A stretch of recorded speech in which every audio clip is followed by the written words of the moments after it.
ligna لأجل الإبادة هاري كبوري موت يندكو يتوبي تدوانا كونو تدبروا شيئا معي.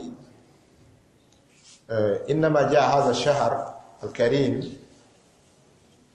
جاء بأجائب. هذا الشهر جاء بأجائب الأمور، لأنك إذا لاحظت تصف شيئا في هذا الشهر أنه إنما حرم عليك ما كان حلال خلال الأشهر السابقة. لو رسومين وساتسكي كنو أيه كهوني مايلو وكو دغاني نو ما إدي ألي بيسابو يغو كايرو نو ياچو نو حرمي نه الأكل والشرب والجماع دون داري كونو كان حلا لبني آدم كا أدو دغاني بي آدم عن طريق مثلا الجماع عن طريق النكاح ساجوم بيسودي دو كلا دفالا دام قرآن نبي نساؤكم حرث لكم فأتوا حرثكم أن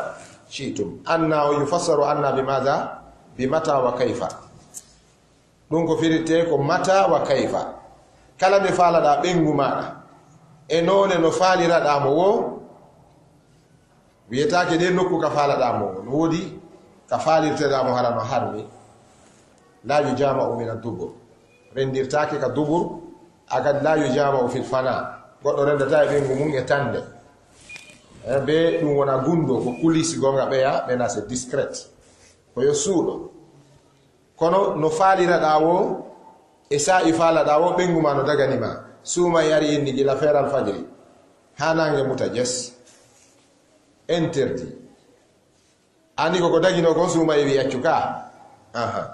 refti kadi nyamugol e yarugol kala ne hebunoda wada on fowota feddintintu kulu washrabu wala tusrifu. ما هناك حد على دو الحد هنا الإسراف وتافقين تنكا كلوا واشربوا ولا تسرفوا نيامي يارون وتنفانتي قرآن نهاوني قرآن نهاندي سوما يارو يبيا نيامي تاكي نيالون مكو نسي ديو تافقين تن لبي سابو يغويوني وتاناتا دي مورو فامي نيامي يارون نيالورما kono non wotaw yawtude lebbi sappo e godin sappo e dimurundu ngo oye nyamitake yaretake nyalon wonande kala juldo helli faado dum no jeya e mana wala tusrifu no jeya e mana wala tusrifu wotaw nyaamu ha deedi din uppata o wawata immade rewon Allah o wawata immade yawon ka golle dabbo ngasike mo labudo dagido ko wadi annabi sallallahu alaihi wasallam maki qasimil batna ila salas feccere dum peccitati feccere go nyaamete ndiyam dan feccere go wada nyani feccere go nyaamete on feccere go ndiyam dan feccere ndiya hendu dum ko fofira so ndari hay masinji men di e motoji e otoje fop ko no mojjinira boy graisse ka watte don yani huile on nebban ko watte don e carburant on ka watte don e hendu dum ka se a jetti woni moto woni oto a hendi ke filtre air on a deddi ko no hikoto don ko moteur on bona joni ka salo wari nebban ka der moteur a doginimo frena joni ka salo wari carburant ka dunga jeja ka fokkita ala joni koto e wallela do pousse do am hewta ka pompida ande gisan ko moteur o yarata ko ngalato ko wadi Allah wi jonne moteur o nyaamete on woni huile on e graisse on jonno moteur on kadi ndiyan da woni washra yani kulu washrabu o wino wala tusrifu on ko yon accan hendu dum kariru kadi kan sirkila e bandu dum ha annabi sallallahu alaihi wasallam nahnu qaumun la na'kulu hatta najua fa idha akalna la nashba. Enen julbe ben ko yimbe e nyaamata ha wele de si e nyaami kadi en pampata kadi e nyaamata fe'intine ko wadi adna lanfu wadama observation analyse ji wadama par des grands médecins occidentaux be taskike be tawi nyabbuli ko humondire fi reedu kon e fi respiration kon e ko ete articulation kon ko julbe be muri fandirde nen nawdare hum aqallu dahaya julbe be muri fandude manay nawnobe den nawnare don parce que julbe ben kanyum no hollano nyaamire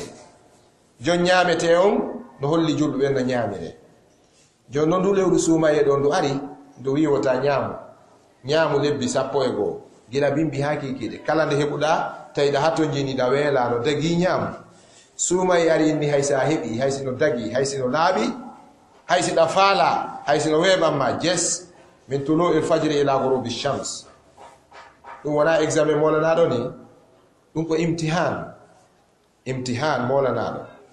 idan en jangiɗo wonde suumayi ndu aru ndu haɗi en piiji daginoɗi si ndu wawi en accintinde ko dagino kon ndu ronka en accintinde ko harmi kon hunaka sual in anta tarakta alhalal litawqiri ramadan fama baluka fi tarki alharami bada ramadan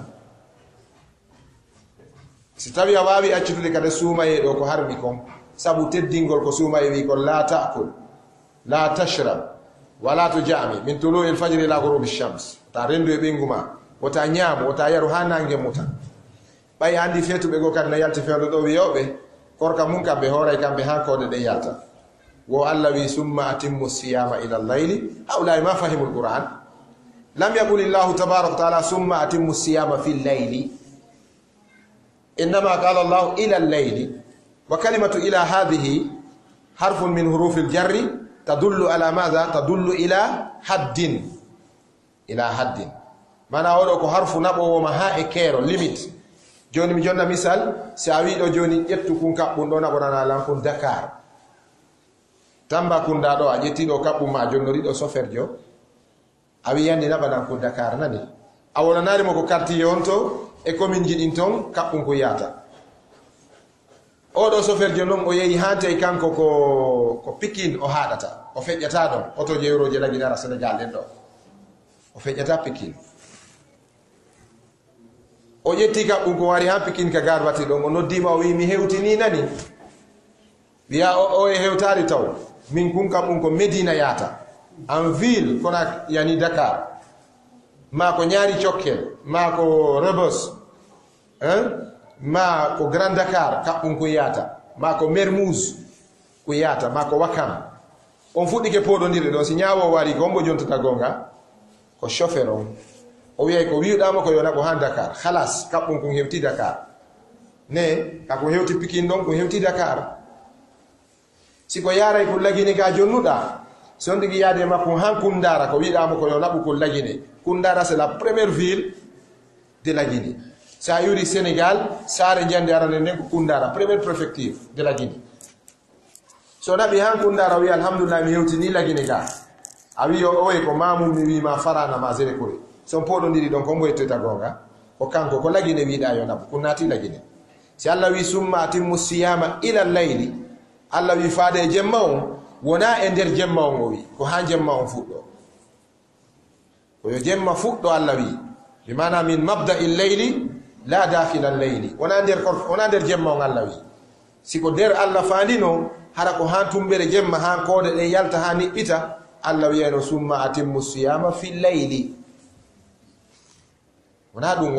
o wi summa atimmu siyama ila leyli ila ko faade e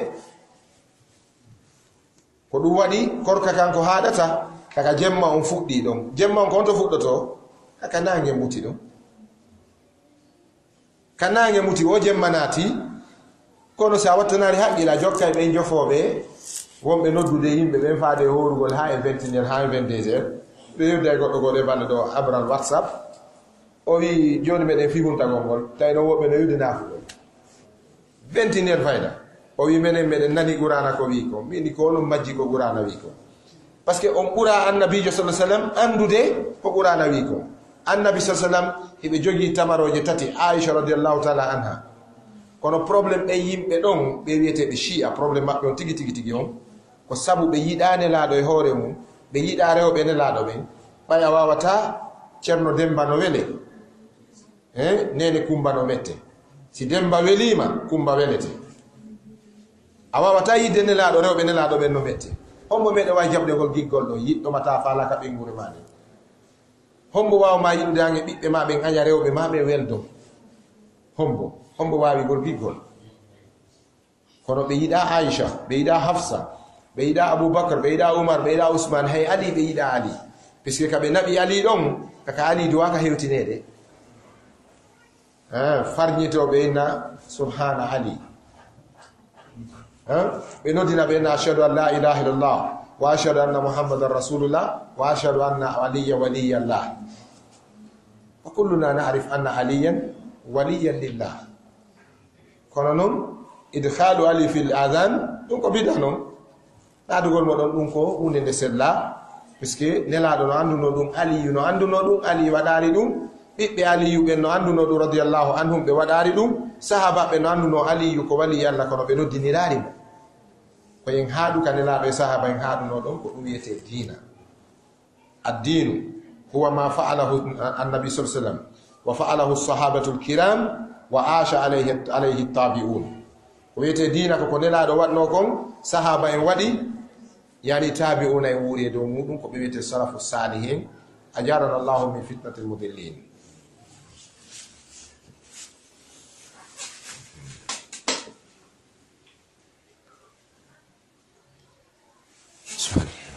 بسم الله الرحمن الرحيم الحمد لله رب العالمين الحمد لله والصلاة والسلام على رسول الله نبينا محمد وآله وأصحابه وسلم. بسم الله الرحمن الرحيم والحمد لله والصلاة والسلام على رسول الله وعلى آله وصحبه أجمعين. قلنا بأن هذا الشهر شهر الصيام وهو الركن الصيام ركن من أركان الإسلام. قال تعالى يا أيها الذين آمنوا كتب عليكم الصيام كما كتب على الذين من قبلكم لعلكم تتقون. وفي الجنة باب خاص بأهل الصيام فعن أبي هريرة رضي الله تعالى عنه قال قال رسول الله صلى الله عليه وسلم من أنفق زوجين في سبيل الله نودي من أبواب الجنة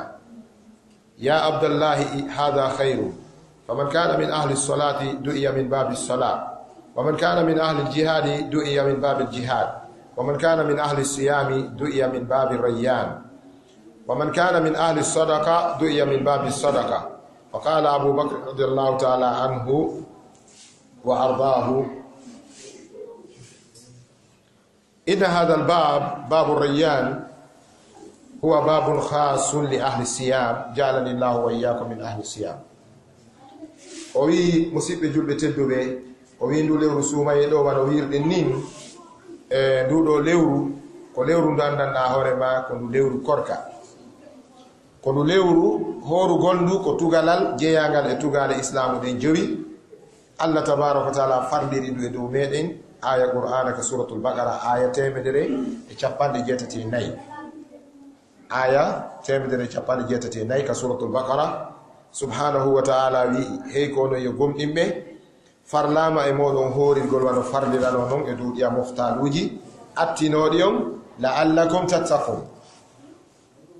Wonde dambugal hino ka aljanna hertinanagal yimɓe korka yimɓe horoɓe ɓen ɓe aroye ñande dargal haɗa ɓe mari porte spécial portaywal kaɓe natira ɓe yaha ka Allah tabaraka wa taala natirtangal dambugal sina yimɓe korka ɓe. Abu Hurayra filli yo Allah ɓeydu jam e kisiye makko e dow o filli annabijo sallam ɓe maaki yimɓe waɗoɓe moƴƴereji ɓe noddirete dambugal moƴƴere yimɓe julde ɓe noddirete dambugal julde yimɓe jihaadi ɓe noddirete dambugal jihad ñande dargal yimɓe korka ɓe noddirete natirgol dambugal no wiye rayyan riwaya go wi si ɓe natiri ngal dambugal wiyetengal rayyan urateri ngal ferme goto natirta e maggal hande kadi sina yimɓe horaynoɓe ɓen. Seydina Abubakar maki ngal ɗo dambugal ko hertanigal homɓe yimɓe korka yo Allah waɗo en julɓe ɓe jeeyaɓe yimɓe horo